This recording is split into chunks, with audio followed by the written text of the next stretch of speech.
Hi everyone, welcome to online triple IT classes. ఒక session అనేది మనం కెమిస్ట్రీకి సంబంధించిన ఫస్ట్ పార్ట్ అనేది కంప్లీట్ చేయడం జరిగింది. యాసిడ్స్, బేసెస్ అండ్ సాల్ట్స్ కి సంబంధించి. సో యాసిడ్ అంటే ఏమి, బేస్ అంటే ఏమి, Arrhenius acid, brown state acid, base, దాని గురించి డిస్కస్ చేసాం. దాంతో పాటు యాసిడ్ ను, బేస్ ను ఎలా టెస్ట్ చేయాలి, రకరకాల టెస్ట్లే ఉన్నాయి అనేది కూడా లాస్ట్ క్లాస్ లో మనం డిస్కస్ చేయడం జరిగింది. సో ఈ క్లాస్ లో రియాక్షన్స్ చూద్దాం. Chemical reactions. యాసిడ్స్ రియాక్ట్ అయితే ఏమేమి ఫామ్ అయితే, బేస్ తో రియాక్షన్స్ ఉన్నప్పుడు ఏమేమి ఫామ్ అయితే, దాని తర్వాత కొన్ని కామన్ నేమ్స్ ఉన్నాయి. ఈ కామన్ నేమ్స్ అనేది చాలా important exam point of view. Common గా మనం పిలుచుకునే పేర్లు అండ్ కెమికల్ ఫార్ములా, వాటి కెమికల్ ఫార్ములాస్ ఎలా ఉంటాయని చూస్తాము. సో యాసిడ్, ఒక యాసిడ్ ఒక మెటల్ తో రియాక్ట్ అయితే ఏమవుతుంది, ఇది బ్లాంక్ గా ఇవ్వచ్చు. Acid plus metal gives rise to salt plus dash అని ఇస్తాడు. అప్పుడు ఆ డాష్ లో ఫిల్అప్ చేయడానికి మనకు తెలియాలి.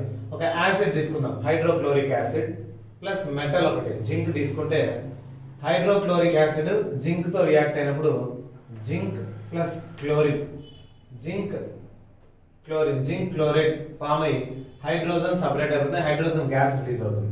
సో హైడ్రోజన్ గ్యాస్ ఎప్పుడు రిలీజ్ అవుతుంది, ఏ ఈక్వేషన్స్ లో అంటే కింద ఈక్వేషన్స్ ఇచ్చేసి అటు పక్కది ఇవ్వకుండా ఏ రెండు రియాక్ట్ అయినప్పుడు హైడ్రోజన్ గ్యాస్ రిలీజ్ అవుతుందని కూడా అడగచ్చు. అంటే యాసిడ్ ప్లస్ మెటలా, లేకపోతే యాసిడ్ ప్లస్ మెటల్ కార్బోనేటా, యాసిడ్ ప్లస్ మెటల్ ఆక్సైడ్ అని కింద ఆప్షన్స్ ఇవ్వచ్చు. ఏ గ్యాస్ రిలీజ్ కావడానికి, హైడ్రోజన్ గ్యాస్ రిలీజ్ అయ్యే రియాక్షన్ ఏ రెండింటి మధ్య జరిగే రియాక్షన్ అని ఆప్షన్ 1, 2, 3, 4 ఇవ్వచ్చు. ఎందుకంటే ఎక్కడే కానీ హైడ్రోజన్ రిలీజ్ కాదు, ఇటువంటి దాంట్లో యాసిడ్ ప్లస్ మెటల్ రియాక్ట్ అయితేనే హైడ్రోజన్ గ్యాస్ అనేది రిలీజ్ అవుతుంది. వాటితో పాటు నెక్స్ట్ చూస్తే మనం ఇది ఫస్ట్. సెకండ్ చూద్దాం, యాసిడ్ తో పాటు మెటల్ కార్బోనేట్ అంటే సోడియం కార్బోనేట్ అనేది, ఒక hydrochloric acid sodium carbonate add చేస్తే సోడియం క్లోరైడ్ సాల్ట్ ఫామ్ అవుతుంది. తర్వాత carbon dioxide CO2, carbon dioxide separate అవుతుంది. H2O, ఇంకొక O ఉంటుంది కదా, CO2 ఇక్కడ ఉంటే ఇంకొక O ఉంటుంది, ఇక్కడ H2 ఉంది. ఈ H2O అంటే water plus carbon dioxide release అయ్యేది యాసిడ్ ప్లస్ మెటల్ కార్బోనేట్. ఎలా ఇస్తాడంటే question, acid plus metal carbonate gives rise to salt plus dash plus water అని ఇస్తాడు. Salt plus dash plus water, ఆ డాష్ లో ఏం ఫిల్ ఉండాలి, కార్బన్ డయాక్సైడ్. లేదా ఇవే మ్యాచ్ ది ఫాలోయింగ్ కింద ఇస్తాడు. రియాక్టెంట్స్, ప్రొడక్ట్స్, రియాక్టెంట్స్ అని ఒక సైడ్, ప్రొడక్ట్స్ అని ఒక సైడ్ ఇచ్చి మ్యాచింగ్ చేసే బిట్ మాదిరి ఇస్తాడు. అది కొంచెం లెంతీ అయిపోతుంది క్వశ్చన్. అటువంటి లెంతీ క్వశ్చన్స్ కూడా అడిగే అవకాశం ఉంది కాబట్టి ఇవి గుర్తు పెట్టుకోవాలి. యాసిడ్ మెటల్ తో రియాక్ట్ అయితే ఏమవుతుంది, salt plus hydrogen gas. Acid metal carbonate తో రియాక్ట్ అయితే salt, carbon dioxide plus water. ఒక ఎగ్జాంపుల్ ఇచ్చాను కింద. ఎగ్జాంపుల్ అయినా అడగచ్చు, డైరెక్ట్ ఇలా అయినా అడగచ్చు. చాలా వరకు ఎగ్జాంపుల్స్ ఇచ్చే అవకాశం ఉంది. తర్వాత యాసిడ్ మెటల్ ఆక్సైడ్ తో రియాక్ట్ అయితే, అంటే మెటల్ ఆక్సైడ్ కాపర్ ఆక్సైడ్ తో రియాక్ట్ అయితే ఏమవుతుందంటే కాపర్ క్లోరైడ్ ప్లస్ వాటర్ అంటే సాల్ట్. ప్రతి దాంట్లో అయితే సాల్ట్ కామన్, సాల్ట్ అనేది కామన్ గా ఫామ్ అవుతుంది. యాసిడ్ ప్లస్ మెటల్ కానీ, యాసిడ్ ప్లస్ మెటల్ కార్బోనేట్ కానీ, యాసిడ్ ప్లస్ మెటల్ ఆక్సైడ్ ఏ ఉన్నా కూడా సాల్ట్ అనేది కామన్.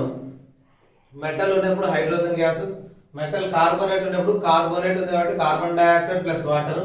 మెటల్ ఆక్సైడ్ ఉంది కాబట్టి దీంట్లో కార్బన్ లేదు కదా ఆక్సైడ్ లో, కాబట్టి ఓన్లీ వాటర్ అనే ఫామ్ అవుతుంది. ఇక్కడ గుర్తు పెట్టుకోవచ్చు, కార్బోనేట్ లో కార్బన్ డయాక్సైడ్ ఫామ్ అవుతుంది, ఓన్లీ మెటల్ లో హైడ్రోజన్ గ్యాస్ ఫామ్ అవుతుంది, మెటల్ ఆక్సైడ్స్ లో వాటర్ ఫామ్ అవుతుంది, దీంతో పాటు సాల్ట్ తో పాటు. ఇంకా acid plus metal hydrogen carbonate NaHCO3, sodium bicarbonate. Sodium bicarbonate అంటే మనకి ఇక్కడ వస్తుంది, సోడియం బైకార్బోనేట్ అనేది బేకింగ్ సోడా అంటారు. సో బేకింగ్ సోడా వాడితే, మనం వంట సోడా అంటారు కదా, వంట సోడా వాడితే ఏమవుతుందంట, salt, carbon dioxide water same దీనిలాగే. ఇక్కడ ఎందుకంటే కార్బోనేట్, కార్బోనేట్ అనే వర్డ్ కనిపిస్తే కార్బన్ డయాక్సైడ్ వాటర్, సో ఇలాగే వస్తుంది సేమ్. ఇది చూడండి, salt, carbon dioxide, water. So easy గుర్తుపెట్టుకోవడం. యాసిడ్ తో మెటల్ రియాక్ట్ అయితే గ్యాస్, హైడ్రోజన్ గ్యాస్, ఎందుకంటే దాని లింక్ లేవు, ఓన్లీ మెటల్. మెటల్ ఆక్సైడ్ అయితే మెటల్ ఆక్సైడ్ కాబట్టి వాటర్. కార్బోనేట్ ఎక్కడన్నా ఉంటే కార్బన్ డయాక్సైడ్ రిలీజ్ అవుతుంది సాల్ట్ తో పాటు ప్లస్ వాటర్ చివరిలో ఉంటుంది. కాబట్టి గుర్తు పెట్టుకోవచ్చు ఈజీగా. సో ఏమన్నా కొన్ని ఆప్షన్స్ ఇచ్చి స్ట్రాంగ్ బేస్ ఏదంటాడు, స్ట్రాంగ్ బేస్ వచ్చేసి హైడ్రోక్లోరిక్ యాసిడ్, దాని తర్వాత సల్ఫ్యూరిక్ యాసిడ్, తర్వాత నైట్రిక్ యాసిడ్, ఇలాంటివి strong bases. Weak base, weak వచ్చేసి యాసిడ్. స్ట్రాంగ్ యాసిడ్ అంటే HCl చెప్తారు, తర్వాత H2SO4, తర్వాత HNO3. వీక్ యాసిడ్ ఏదంటే acetic acid. So so acetic acid direct గా అడిగే అవకాశం ఉంది. CH3COOH ఫార్ములా అడుగుతాడు అసిటిక్ యాసిడ్, పక్కన Na పెడితే సోడియం అసిటేట్ అవుతుంది. కాబట్టి కెమికల్ నేమ్స్ అడిగే అవకాశం ఉంది, కెమికల్ ఫార్ములా కెమికల్ నేమ్ అడిగే అవకాశం ఉంది. CH3COOH కెమికల్ నేమ్ ఏమంటే అసిటిక్ యాసిడ్ అంటాం, దీన్ని ఏమంటాము అసిటిక్ యాసిడ్. దాన్ని CH3COOH అనేది కెమికల్ నేమ్ అవుతుంది. తర్వాత బేసెస్ అనేది రియాక్ట్ అయితే ఏమవుతాయి అనేది ఒకసారి చూస్తే, బేస్ మెటల్ తో రియాక్ట్ అయితే, యాసిడ్ మెటల్ తో రియాక్ట్ అయితే సాల్ట్ హైడ్రోజన్ గ్యాస్ ఎలా వచ్చిందో, బేస్ కూడా మెటల్ తో రియాక్ట్ అయితే salt plus hydrogen gas same అక్కడ ఏముందో ఇక్కడ అదే రియాక్షన్. ఫస్ట్ బేస్ మెటల్ తో కానీ యాసిడ్ మెటల్ తో కానీ రియాక్ట్ అయితే సాల్ట్ ప్లస్ హైడ్రోజన్ గ్యాస్ అనేది రిలీజ్ అవుతుంది. తర్వాత బేస్ నాన్ మెటల్స్, మెటల్స్ కాకుండా నాన్ మెటల్స్ తో రియాక్ట్ అయితే సాల్ట్ ప్లస్ వాటర్, మెటల్స్ తో అయితే హైడ్రోజన్ గ్యాస్, నాన్ మెటల్స్ తో అయితే వాటర్, రెండే ఇక్కడ. So base plus non metals, salt plus water. ఒక ఎగ్జాంపుల్ ఇవ్వడం జరిగింది ఇక్కడ, సాల్ట్ ప్లస్ వాటర్ ఎలా వస్తుందని. తర్వాత స్ట్రాంగ్ బేస్ ఏదని అడిగితే సోడియం హైడ్రాక్సైడ్, నిన్న డిస్కస్ చేసాం సోడియం హైడ్రాక్సైడ్ గురించి కూడా. వీక్ బేస్ ఏదంటే ammonium hydroxide. So ammonium hydroxide అనేది వీక్ బేస్. స్ట్రాంగ్ బేస్ ఏదని అడిగితే సోడియం హైడ్రాక్సైడ్. ఇవి అడగకపోవచ్చు, గుర్తుపెట్టుకుని ఏమైనా ఆప్షన్స్ ఇచ్చి దీంట్లో స్ట్రాంగ్ బేస్ ఏదంటే మాక్సిమం సోడియం హైడ్రాక్సైడ్ ఉండే పెట్టే ఉంటుంది, వీక్ బేస్ ఏదంటే అమ్మోనియం హైడ్రాక్సైడ్. తర్వాత ఈ chemical names and common names కు సంబంధించిన క్వశ్చన్ అనేది ఎప్పుడు ఎగ్జామ్ పాయింట్ ఆఫ్ వ్యూ ఒక క్వశ్చన్ వచ్చే అవకాశం ఉంది. సో ఇప్పుడు దాకా మనం డిస్కస్ చేసిన వాటిలో ఒక క్వశ్చన్ వస్తే ఓన్లీ ఈ నేమ్స్ ఉంటాయి కదా కామన్ నేమ్స్, ఇందులోంచి ఒక క్వశ్చన్ వచ్చే అవకాశం ఉంది మనకి. కాబట్టి ఇవి చాలా ఇంపార్టెంట్ ఈ నేమ్స్ అనేది. మనం కామన్ గా వాడే సాల్ట్ ఉంటుంది కదా ఇంట్లో సాల్ట్, దాన్ని ఏమని పిలుస్తాం సోడియం క్లోరైడ్, కెమికల్ గా NaCl. సోడియం క్లోరైడే మనం ఇంట్లో వాడే సాల్ట్. కిచెన్ లో వాడే సాల్ట్ ఉంది కదా దాన్ని కామన్ సాల్ట్ అంటాం. Common salt formula NaCl, sodium chloride అంటాం. అలాగే బ్లీచింగ్ పౌడర్ క్లీనింగ్ పర్పస్ వాడతాం కదా ప్రతి చోట. ఇప్పుడు బ్లీచింగ్ అనేది కామన్ అయిపోయింది కరోనా టైంలో, కాబట్టి bleaching powder formula calcium hypochlorite. Calcium hypochlorite అంటారు, ఓ అంటే హైపో వస్తుంది, కాల్షియం హైపోక్లోరైట్ అంటారు. సో కాల్షియం హైపోక్లోరైట్ వచ్చేసి బ్లీచింగ్ పౌడర్. బ్లీచింగ్ పౌడర్ చాలా ఇంపార్టెంట్ మన ఇంటి పర్పస్ లో అన్నింటిలో. క్లీన్ చేయడానికి, ప్రతి ఒక్కటి క్లీన్ చేయడానికి బ్లీచింగ్ పౌడర్ అనేది వాడుతూ ఉంటారు. వాటర్ క్లీనింగ్ కూడా బ్లీచింగ్ పౌడర్ అనేది వాడుతుంటారు పైప్ లైన్స్ లో. స్లేటెడ్ లైమ్ ఆల్రెడీ నిన్న డిస్కస్ చేసాం, కాల్షియం హైడ్రాక్సైడ్ అంటే కాల్షియం కార్బోనేట్ ఉంటుంది కదా లైమ్ స్టోన్, ఇక్కడ రాసాను చూడండి calcium carbonate lime stone. Lime stone తీసుకొని పొడిగా చేస్తారు కదా, ఆ పొడిని వచ్చేసి స్లేటెడ్ లైమ్ అంటాం. రెడీగా వచ్చేసి మనం ఏం చేసాం దాంట్లో వాటర్ వేసుకుంటే వాటర్ కలిసింది, అది వచ్చేసి సున్నం లాగా ఉంటుంది అనమాట. అంటే ఆకు ఒక్కలు వేస్తారు కదా అటువంటిది స్లేటెడ్ లైమ్ అనేది. సో కాల్షియం హైడ్రాక్సైడ్ వచ్చేసి స్లేటెడ్ లైమ్. బేకింగ్ సోడా, వంట సోడా అంటారు దీన్ని. మన వంటల్లో దోశల్లో వాడుతూ ఉంటారు వంట సోడా అనేసి, వైట్ కలర్ లో ఉంటుంది. ఆ వంట సోడా వచ్చేసి బేకింగ్ సోడా. బేకింగ్ సోడా కాబట్టి బై అని వస్తుంది ఇక్కడ, సోడియం బై కార్బోనేట్. దాని పదంలోనే బై అనేప్పుడే బేకింగ్ అనే పేరు గుర్తు రావాలి. చాలా ఇంపార్టెంట్ బిట్, ఇది ఎక్కువగా అడుగుతుంటాడు. బేకింగ్ సోడా ఫార్ములా ఏమి, లేదా NaHCO3 కి కామన్ నేమ్ ఏమి? NaHCO3 సోడియం బై కార్బోనేట్ కు common name is baking soda, వంట సోడా అని పిలుస్తాం. తర్వాత సోడియం కార్బోనేట్ వాషింగ్ సోడా అంటాం, అంటే ఉతికే దాంట్లో వాడతారు, వైట్ పౌడర్ లాగా వాడుతుంటారు. ఇప్పుడు ఏరియల్ ఇవన్నీ వాడుతున్నారు. వాషింగ్ సోడా అన్నప్పుడు వాషింగ్ సోడాని ఇంతకుముందు తెచ్చుకొని దాంట్లో డైరెక్ట్ గా వాడేవారు. దాంట్లో కూడా ఇప్పుడు కొత్తగా వచ్చే ప్రొడక్ట్స్ లో కూడా వాషింగ్ సోడా అని వాడేది. ఫార్ములా వచ్చేసి Na2CO3 sodium carbonate. Sodium carbonate, sodium bicarbonate, కొద్దిగా తేడా. Sodium carbonate is washing soda, sodium bicarbonate is baking soda. So ఇది దోశల్లో వాడేది, ఇది బట్టలు ఉతకడానికి వాడేది, డిటర్జెంట్స్ లో వాటిలో.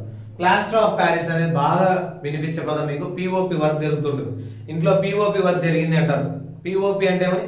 Plaster of Paris. So plaster of Paris formula చాలా ఇంపార్టెంట్ మనకు. Calcium sulphate CaSO4 into half H2O is plaster of Paris. So plaster of Paris అనేది ఎక్కడెక్కడ వాడతాం POP అనేది అంటే ఎముకలు విరిగినప్పుడు వాడుతుంటారు బ్యాండేజ్ చేయడానికి. తర్వాత వచ్చేసి మనకు బిల్డింగ్స్ లో కన్స్ట్రక్షన్ అప్పుడు కూడా POP వర్క్ అనేది చేస్తారు కాబట్టి అక్కడ వాడుతుంటాము. తర్వాత మిల్క్ ఆఫ్ మెగ్నీషియా నేను డిస్కస్ చేసాము. దీన్ని యాంటాసిడ్ అంటారు, చాలా ఇంపార్టెంట్ ఈ బిట్. యాంటాసిడ్ అంటే అసిడిటీ వచ్చినప్పుడు మనము మిల్క్ ఆఫ్ మెగ్నీషియా అంటే లిక్విడ్ తీసుకొని మనం ఏం చేస్తాం, మిల్క్ ఆఫ్ మెగ్నీషియా రూపంలో మనం తీసుకుంటే మనకి యాంటాసిడ్ లాగా పనిచేస్తుంది లిక్విడ్ అనేది. అది ఈనో ప్యాకెట్స్ లో. తర్వాత వచ్చేసి యాంటాసిడ్ లాగా పనిచేస్తే ప్రతి టాబ్లెట్ లో మనకు ఏమవుతుందంటే అసిడిటీని తగ్గించే జెలుసిల్ కానీ ఇటువంటి దాంట్లో అన్నింటిలో ఏముంటుంది మిల్క్ ఆఫ్ మెగ్నీషియా అనేది కంటెంట్ ఉంటుంది. ఇది యాంటీ యాసిడ్ లాగా మనకు వస్తుంది, అంటే యాంటీ యాసిడ్ యాసిడిటీని మనం తగ్గించడానికి పనికి వచ్చేది మిల్క్ ఆఫ్ మెగ్నీషియా. ఇక క్విక్ లైమ్ అంటే కాల్షియం ఆక్సైడ్. సో సున్నపు రాళ్ళు అదే ముద్దలు ముద్దలుగా ఉంటాయి. ఇది వచ్చేసి స్టోన్ ఉంటే కాల్షియం కార్బోనేట్, స్టోన్ వచ్చేసి ఈజీలీ పౌడర్డ్ వచ్చేసి కాల్షియం ఆక్సైడ్, ఇక వాటరీగా ఉంటే slaked lime. So 3 calcium carbonate, calcium oxide, calcium hydroxide, కొద్దిగా తేడా, ఒకటి లైమ్ స్టోన్, ఒకటి క్విక్ లైమ్, ఒకటి slaked lime. Slaked lime is calcium hydroxide, quick lime calcium oxide, lime stone వచ్చేసి కాల్షియం కార్బోనేట్. ఈ క్వశ్చన్ కూడా అడిగే అవకాశం ఉంది. సో కాల్షియం హైడ్రాక్సైడ్ తీసుకొని సున్నపు నీరు వచ్చేసి మనం గోడ కొట్టినప్పుడు వైట్ కలర్ గా మారిపోతుంది. ఎందుకు వైట్ కలర్ గా మారిపోతుంది గోడ అంటే ముందు గోడకు సున్నం కొట్టినప్పుడు ఏమవుతుందంటే వైట్ కలర్ ఉండదు, కానీ కొద్దిసేపటి తర్వాత it turns into Milky white అంటారు. అది ముందు క్లాసులో వచ్చింది మీకు, అయినా కూడా ఇక్కడ అడిగే అవకాశం ఉంది. So lime water turns milky, why అంటాడంటే reaction with carbon dioxide in the air. Air లో ఉండే కార్బన్ డైఆక్సైడ్ తో రియాక్ట్ అవుతుంది కాబట్టి ఆ లైమ్ వాటర్ అనేది అప్పుడు ఆ కలర్ ఏమైపోతుందంట మిల్కీ వైట్ గా మారిపోతుంది. సో ఆ బిట్ వచ్చేసి ప్రీవియస్ క్లాసెస్ లో వచ్చింది, కానీ ఇక్కడ అడిగే అవకాశం కూడా ఉంది. సో ఇది మొత్తం యాసిడ్స్, బేసెస్ అండ్ సాల్ట్స్ కు సంబంధించి. సో యాసిడ్ ప్లస్ బేస్ రెండు రియాక్ట్ అయితే ఏమవుతుందంటే న్యూట్రల్ అయిపోతుంది అనమాట. యాసిడ్ ప్లస్ బేస్ రెండు రియాక్ట్ అయినప్పుడు న్యూట్రల్ అవుతుంది. న్యూట్రల్ అయినప్పుడు హీట్ అనేది రిలీజ్ అవుతుంది. ఆ హీట్ నే హీట్ ఆఫ్ న్యూట్రలైజేషన్ కూడా అంటూ ఉంటాం. సో హీట్ ఆఫ్ న్యూట్రలైజేషన్ అంటే when acid and base reacts with each other, energy is released. ఆ ఎనర్జీని ఏమంటారంటే హీట్ ఆఫ్ న్యూట్రల్, రెండు న్యూట్రల్ అయిపోతాయి యాసిడ్ బేస్ కలిసి, దాన్ని హీట్ ఆఫ్ న్యూట్రలైజేషన్ అని పిలుస్తాం. ఒక ప్రాబ్లం చూద్దాం. pH వాల్యూ కనుక్కునేది ఎలా చేయాలని మనకు ఫార్ములా ఉంది కదా, pH కనుక్కునేది. సో pH వాల్యూ కనుక్కోవడానికి మనకు formula pH is equal to minus log H plus ions concentration base time. So ఇది ఫార్ములా మనకు. ఈ ఫార్ములాని యూజ్ చేసి వీడు ఇచ్చింది ఎంత కాన్సంట్రేషన్ ఉందంట 0.001 m కాన్సంట్రేషన్. ఇది దీంట్లో హైడ్రోజన్ ఉంటుంది హైడ్రోక్లోరిక్ యాసిడ్ లో. సో దీన్ని ఏం రాయొచ్చు అంటే 1 2 3 ప్లేసెస్ కాబట్టి 1 into 10⁻³ కాన్సంట్రేషన్ రాయొచ్చు. అప్పుడు ఇదేమవుతుంది 1 into 10⁻³ అంటే 10⁻³ ఇక్కడ సబ్స్టిట్యూట్ చేసుకుంటాను ఆ value minus log H plus concentration ions ఎంత ఉంది కాన్సంట్రేషన్ 10⁻³ బేస్ 10.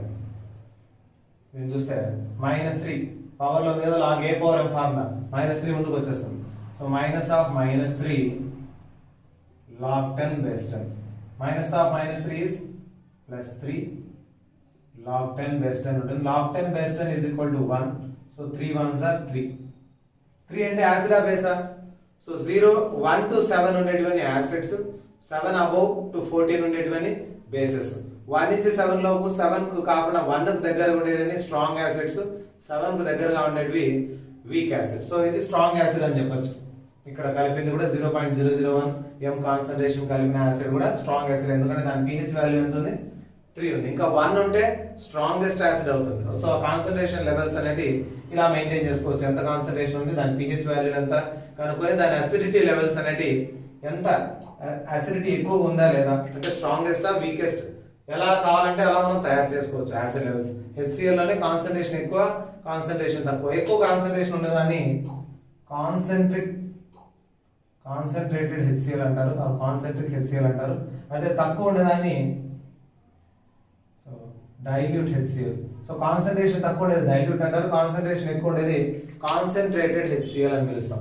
హైడ్రోక్లోరిక్ యాసిడ్ కానీ సల్ఫ్యూరిక్ యాసిడ్ కానీ రెండు రకాలుగా చేస్తూ ఉంటారు. కాన్సంట్రేటెడ్ అంటే ఎక్కువగా ప్యూరిటీ ఎక్కువ ఉండేది, తర్వాత డైల్యూట్ ప్యూరిటీ తక్కువ ఉండేది. ఇలా మనం చేయొచ్చు. అది pH వాల్యూ కనుక్కునే క్వశ్చన్స్ కూడా అడిగే అవకాశం ఉంది, ఫార్ములా ఉంది కాబట్టి ఈ ప్రాబ్లం ఒకటి ఎగ్జాంపుల్ లాగా తీసుకున్నాం. ఎందుకంటే లాగరిథమ్స్ మనకు మ్యాథమెటిక్స్ లో ఉంది, ఇక్కడ pH వాల్యూ అనే దాంట్లో లాగరిథం ఉంది కాబట్టి అడిగే అవకాశం ఉంది. సో ఇటువంటి ప్రాబ్లమ్స్ కూడా చూసుకోండి.